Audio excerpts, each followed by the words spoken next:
Hi dear student, पिछली बार हमने LC oscillation consider किया है और उसमें हमने डिटेल आपको समझाया है कि कैसी एनर्जी ऑसिलेट्स होती है मैग्नेटिक फील्ड एनर्जी और इलेक्ट्रोस्टैटिक फील्ड एनर्जी में। ओके, तो उसको हम इलेक्ट्रिक ऑसिलेशन क्यों कहते हैं उसको भी हमने डिटेल समझा है और एनर्जी के कॉलम से हमने आपको समझाया है कि कैसी एनर्जी जीरो कैसी एनर्जी होती है, इलेक्ट्रोस्टैटिक फील्ड एनर्जी कैसे कन्वर्ट होती है मैग्नेटिक फील्ड, वो पूरा हमने आपको समझा है।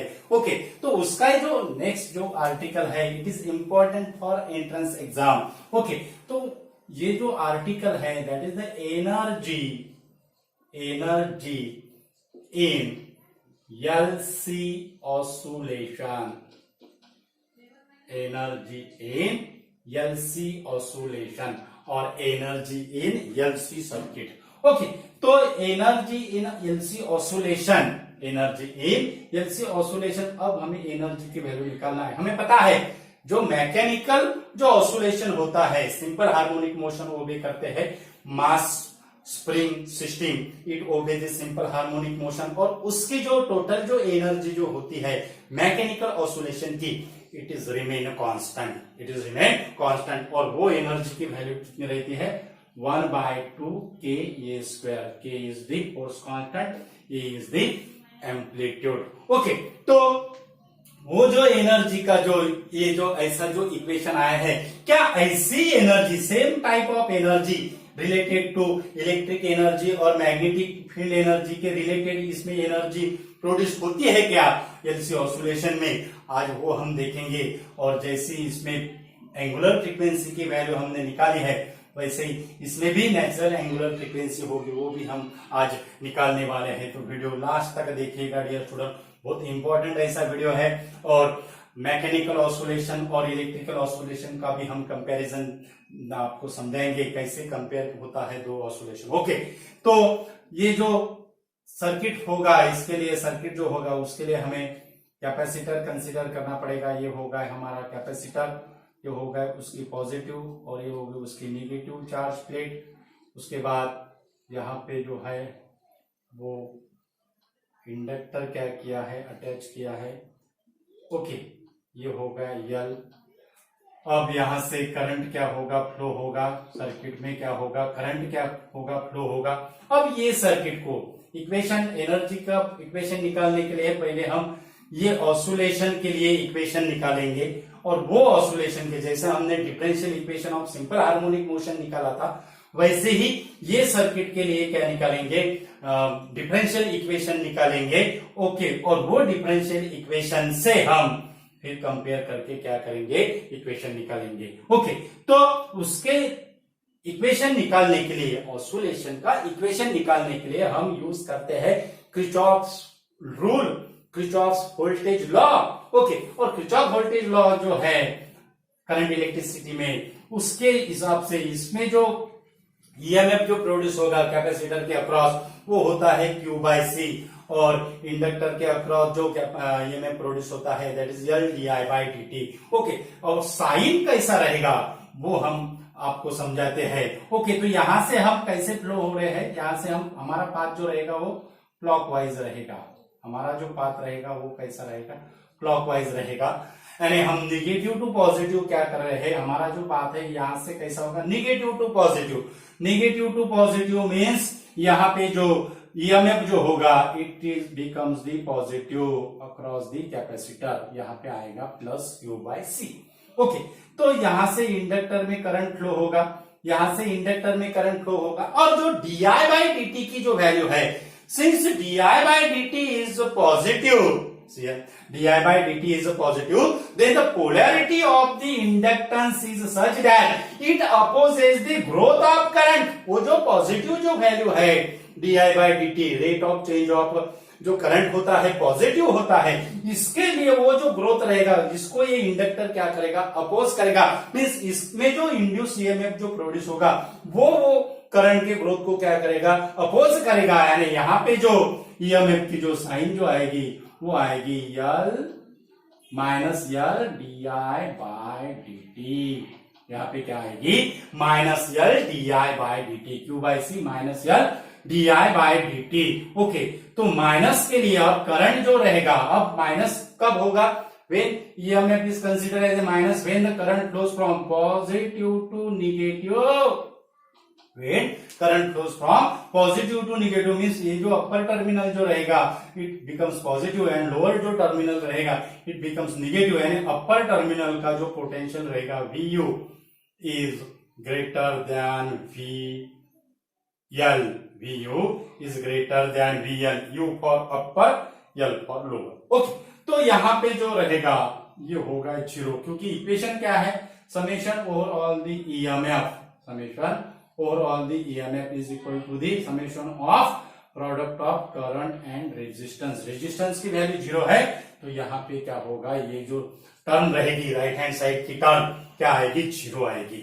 ओके, तो अब यहाँ पे जो I की जो वैल्यू रहेगी, I that is equal to minus D Q by D T, I that is equal to minus dq by dt। why minus dq by dt? क्योंकि हमने कल पिछले वीडियो में हमने देखा है as the charge decreases current increases when the capacitor is fully discharged the charge across the capacitor is equal to 0 but current becomes the maximum, current becomes the maximum। this negative sign indicate that the Q decreases, current increases। Okay, तो हमें di by dt की value डालना है, तो इसको हमें differentiation करना पड़ेगा। di by dt that is equal to minus d2q by dt square minus d2q by dt square। और ये इक्वेशन में अगर हमने सब्स्टिट्यूट अगर किया और इसको रीअरेंज अगर किया तो हमें इक्वेशन क्या मिलेगा, d2q by dt square plus 1 upon LC into Q that is equal to 0। d2q by dt square plus 1 upon LC into Q that is equal to 0। this is the differential equation for LC oscillation। This is the differential equation for LC oscillation। और ये equation को अगर हमने mechanical oscillation से, spring mass system का mechanical oscillation की equation से compare अगर किया तो वो कैसा होगा, d2x by dt square plus omega square x that is equal to 0। d2x by dt square plus omega square x that is equal to 0, that is equal to 0। Okay, यानी ये जो x है, यहां का जो मैकेनिकल ऑसिलेशन का जो displacement जो है, this displacement is the same role obey in the LC oscillation, it is a Q। जो डिस्प्लेसमेंट मैकेनिकल ऑसिलेशन में जो रोल ओबे करता है वो इलेक्ट्रिक ऑसिलेशन में कौन ओबे कर रहा है, that is the charge, that is the charge. Okay, और यहां पे फिर x के जगह क्या आ गया, यहां पे चार्ज आ गया है। ओके, तो इसमें अब ओमेगा स्क्वायर की जो वैल्यू होगी, ओमेगा स्क्वायर की वैल्यू इसका और इसका अगर हमने कंपेयर अगर किया तो ये ओमेगा स्क्वायर की जगह यहां पे हमें क्या मिल रहा है, 1 upon LC। So omega square that is equal to 1 upon LC, omega square that is equal to 1 upon LC। Okay, तो इसको जो है हम सफिक्स चेंज करते हैं, ओमेगा 0 सफिक्स लेते हैं, omega 0 square for electric oscillation, omega square हमने मैकेनिकल ऑसिलेशन के लिए लिया है, omega 0 square that is equal to 1 upon LC। So omega 0 equal to 1 upon under root LC, omega 0 that is equal to 1 upon under root LC। this is the natural angular frequency, this is the natural angular frequency। और ordinary frequency क्या रहेगी, f रहेगी, that is equal to omega 0 upon 2 pi। ये हो गई ordinary frequency, ये क्या हो गई, ऑर्डिनरी फ्रीक्वेंसी, ये हो गई natural angular frequency, omega 0 1 upon under root LC। Okay, तो यहाँ पे ओमेगा स्क्वायर की वैल्यू हमने मैकेनिकल ऑसिलेशन में ओमेगा स्क्वायर की वैल्यू क्या लिखी है, omega square that is equal to K by R। यहाँ पे omega 0 square that is equal to 1 upon LC means यहां पे अगर हमने कंपैरिजन अगर किया this inductance is obey the role of the mass and this K is equivalent to reciprocal of the capacitance. This K is equivalent to reciprocal of the capacitance. Reciprocal of the capacitance means जो मास है वो मास किसका role ओबे कर रहा है, inductance का role क्या कर रहा है, ओबे कर रहा है means K that is equal to 1 by C. K that is equal to 1 by C और यहाँ इज यार कंपेयर किया है, इक्वल टू नहीं है, क्या किया है, कंपेयर किया है मीन्स यहां पे जो K की जो वैल्यू होती है K F by X, K F by X और यहां पे क्या होगी K 1 by C means 1 by C K की वैल्यू 1 बाय C यानी क्या होता है, K की वैल्यू 1 बाय C यानी क्या होता है, that is V equal to Q by C. V equal to Q by C. Okay, V equal to Q by C होता है. V यानी voltage across, potential difference across, उसको हमने यहाँ पे EMF कंसीडर किया है, that is equal to Q by C. तो यहाँ पे क्या होगा, K constant, it is nothing but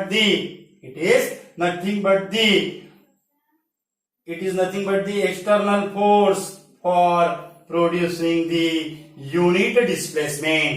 It is nothing but the external force for producing the unit displacement. Okay, और यहाँ पे 1 by C क्या है, 1 by C यहां से अगर लिया 1 by C into Q और यहाँ पे होगा V. Okay, so 1 by C equal to क्या होगा, 1 by C that is equal to V by Q. 1 by C that is equal to V by Q. 1 by C that is equal to V by Q. 1 by C that is equal to V by Q means यहाँ पे क्या होगा, constant जो रहेगा K की value यहाँ पे क्या रहेगी, means it is the reciprocal of the capacitance and it is equal to the potential difference. जहां पे हमने फोर्स को कहा है यहाँ पे क्या आ रहा है, पोटेंशियल डिफरेंस आ रहा है means the constant K is equal to the potential difference for produce the unit charge. Okay, तो ये हो गया हमारा एंगुलर फ्रीक्वेंसी का इक्वेशन. ये क्या होगा, हमारा एंगुलर फ्रीक्वेंसी का इक्वेशन. ओके, अब जैसे हमने वेलोसिटी का इक्वेशन निकाला है, वेलोसिटी का इक्वेशन मैकेनिकल, इसमें क्या लिखा है हमने, वेलोसिटी का equation V plus minus omega under root of A square minus X square. Okay, और x का इक्वेशन क्या निकाला था, ये sine omega T plus phi, ये x का इक्वेशन निकाला है. ओके, अब यहाँ पे x जो डिस्प्लेसमेंट जो रोल ओबे कर रहा है वो क्या होगा, Q होगा. मींस यहाँ पे हम लेते हैं Q that is equal to ये यानी मैक्सिमम डिस्प्लेसमेंट. यहाँ पे क्या होगा, मैक्सिमम चार्ज होगा और मैक्सिमम चार्ज जो रहेगा it is denoted by Q sign omega T plus five phase difference है. Q that is equal to Q sin omega t plus phi. Okay, यहाँ पे हमने वेलोसिटी dx by dt ली थी, यहाँ पे क्या ली थी, dx by dt ली थी और इसका अगर डिफरेंशिएशन अगर किया तो हमें मिलेगा I that is the dq by dt. यहाँ पे क्या मिलेगा, dq by dt और dq by dt I की वैल्यू क्या होगी, that is Q omega cos omega T plus five. Q omega cos omega T plus five. यानी ये जो दो इक्वेशन है, ये Q का इक्वेशन हो गया है. ओके, और ये हो गया है I का इक्वेशन. ये क्या हो गया, I का इक्वेशन. इससे हम क्या कंक्लूजन निकालेंगे, that is Q as well as current I sinusoidally varies. It is varies with the sinusoidally.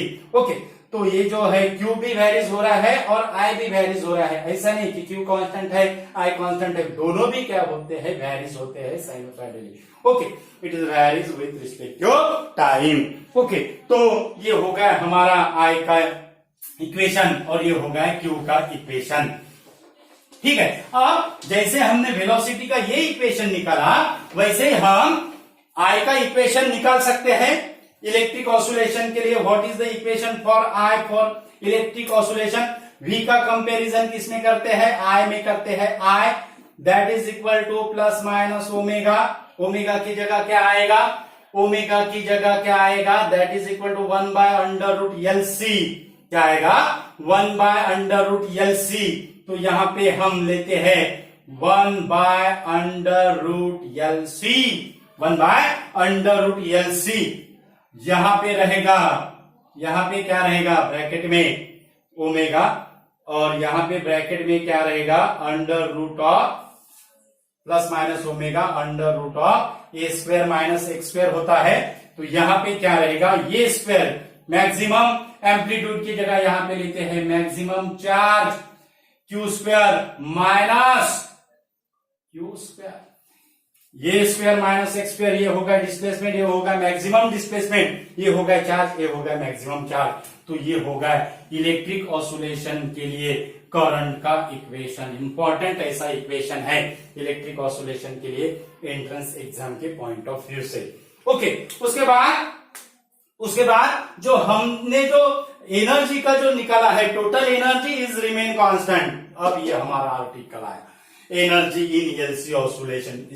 ये एनर्जी का इक्वेशन निकालने के लिए पूरा इसको हमने पहले इक्वेशन निकाला, बाद में चार्ज, बाद में करंट, उसको हमने कहा कि both are varies with respect to time sinusoidally. Okay, तो यहां पे हमें इक्वेशन क्या मिलेगा, क्या मिलेगा इक्वेशन, दैट इज हम पहले मैकेनिकल ऑसिलेशन का इक्वेशन देखते हैं। 1 बाय 2 के ये स्क्वायर, 1 बाय 2 के एक्स स्क्वायर, सॉरी 1 बाय 2 के एक्स स्क्वायर, ये हो गई पोटेंशियल एनर्जी, और 1 बाय 2 के A square minus X square, ये हो गई काइनेटिक एनर्जी।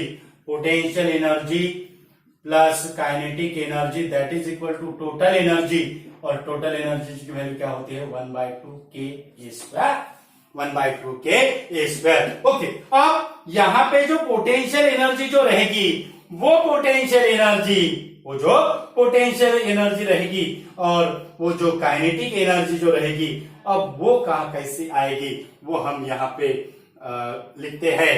तो वो कैसा होगा, हमें पता है electrostatic potential energy and magnetic field energy. Okay, तो यहां पे क्या हो जाएगा, 1 by 2 L I square, 1 by 2 L I square, हमें पता है ये 1 by 2 L I square, 1 by 2 L I square, and this is representation of this magnetic energy is plays the roles of kinetic energy. This magnetic energy plays the roles of kinetic energy, क्योंकि ये जो L है, ये L को हमने क्या कहा है, यम कहा था, और ये I को हमने V कहा था, तो that is equal to 1 by 2 m V square. Means this magnetic energy plays the roles in kinetic energy in mechanical oscillation. फिर 1 by 2 L I square, 1 by 2 L I square plus 1 by 2 L I square plus 1 by 2 Q square by C, 1 by 2 L I square plus 1 by 2 Q square by C. और इसका जो हमें जो मिला है, वो क्या मिला है, 1 बाय 2 के, 1 बाय 2 के ये स्क्वायर मिला है। क्या मिला है, 1 बाय 2 के ये स्क्वायर मिला है। तो यहां पे हमें क्या मिल जाएगा, that is equal to Q square upon twice C. ये हो गई total energy, Q square, Q capital Q square, ये स्मॉल क्यू है, दोनों में डिफरेंस है, Q square upon twice C. It is the total energy in LC oscillation q square upon tau c, q square upon tau c। तो ये था हमारा simple ऐसा एनर्जी इन एलसी ऑसिलेशन, उसमें हमने कंपैरिजन करके दिखाया है मैकेनिकल ऑसिलेशन में क्या होगा, उसके बाद इलेक्ट्रिकल ऑसिलेशन में क्या होगा। इंपॉर्टेंट ऐसा वीडियो है डियर स्टूडेंट, वीडियो जो है वो ज्यादा से ज्यादा स्टूडेंट को शेयर कीजिए, और हमारे चैनल पे अगर यूजर है तो हमारा चैनल सब्सक्राइब कीजिए। ऐसे जो इम्पोर्टेंट जो की पॉइंट्स जो होते हैं एंट्रेंस एग्जाम के पॉइंट ऑफ व्यू से वो हम आपको समझाते हैं, बोर्ड एग्जाम के पॉइंट ऑफ व्यू से भी हम यहाँ पे समझाते हैं, और एंट्रेंस एग्जाम के पॉइंट ऑफ व्यू से भी हम आपको समझाते हैं। तो इम्पोर्टेंट ऐसा वीडियो है, ज्यादा से ज्यादा स्टूडेंट को शेयर कीजिए, और हमारे चैनल पे अगर यूजर है तो हमारा चैनल ऐसे सब्सक्राइब कीजिएगा। हमारे चैनल का जो नाम है वो है equinox physics. Thank you so much.